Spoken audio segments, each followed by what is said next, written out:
President Yoweri Museveni yatuuse ku kiggwa ky'abajulizi Namugongo ku ssaawa 4 ez'okumakya ng'aniziddwa Ssaabasumba Ezzekulu erya Kampala, Dr. Spion Kizitolanga ne bannaddiini abalala. Ssaabasumba mukulembere mu bannaddiini abalala okugenda ku jjinja ery'okutongoza kaweefube okuddaabiriza ekiggwa ky'abajulizi kitwale n'omutindo ogw'ensi yonna.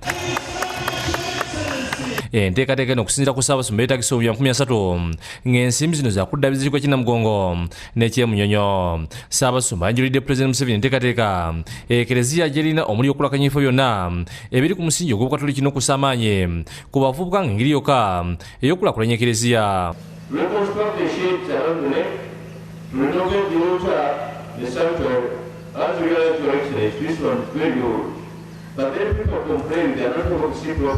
So we are moving it at the back here and make it also story. Asabye ayongera okukwatirako mu kaweefube n'amwebaza ebyo byakoze okulaakulanya Obukatoliki. The Tamil government already provided a police post here, so we would like to renovate it and have a good one there. And most especially to Excellency, was happy to officiate at the groundbreaking ceremony. Mu kwogera kwe Pulezidenti Museveni asabye abavubuka obutawisibwa abantu bayisa abeeronyeza ebyabwe bakozese emyaka gyabwe nga bakyali bato okwenyigira mu mirimu egy'enjawulo. You as Christian youth,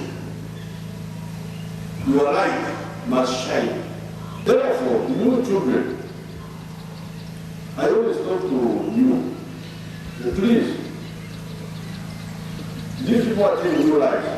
There are 4 sectors, 5 that can give you income.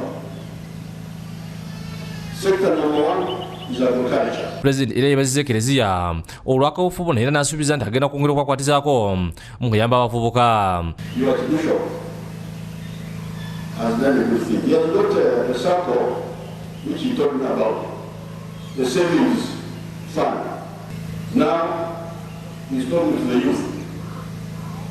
This is the right way. Oluvannyuma President ayongereza ku bukadde ebina bwe yasooka okubawa ne yeeyamanga mu projekiti eno ey'okuzza obujja Namugongo gavumenti bw'egenda okukola oluguudo oluva ekiriko okutuuka e Mukono kiyamba abalamazi obutenyigiriza. We developed that road from Zieka all the way to the other side.